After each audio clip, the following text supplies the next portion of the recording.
chez moi. Donc, avec tout le physique d'une femme enceinte et sans le bébé, j'ai fait une dépression. Je restais chez moi, je faisais rien, j'en parlais pas. Et quand les gens venaient, on me demandait de pas pleurer. Enfin, chez nous, ne pleure pas, c'est pas grave, tu vas en avoir d'autres. Ou il faut que tu sois forte.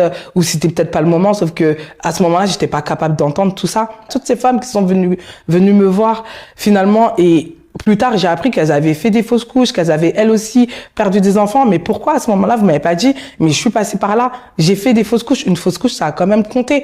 J'ai perdu un enfant, enfin, ça c'est sûr que ça a compté, ça a compté. C'est dur en fait. Et à ce moment-là, on a juste besoin d'être soutenu, de se sentir écouté, de se sentir accompagné, entre guillemets. Et quand t'as pas tout ça, t'es toute seule, tu reçois de la visite de personnes qui sont là, qui te demandent de pas pleurer, d'être forte, d'être courageuse. Sauf qu'à ce moment-là, j'ai pas d'autre choix que d'être forte en fait. C'est soit je reste, enfin, j'ai deux chemins. Clairement. Soit j'essaie de me relever et j'avance et je me relève, je continue, je fais mon travail, je fais ce que j'ai à faire. Ou soit je reste là à pleurer et ça fera pas revenir mon fils. J'ai mes 8 fausses couches qui sont là, qui sont encore derrière moi et j'avance pas en fait et je reste dans le noir où je décide de me lever et d'avancer. Et moi, j'ai décidé d'avancer et de me lever. Ça a été très très dur mais j'ai continué. J'avais réussi peut-être pas à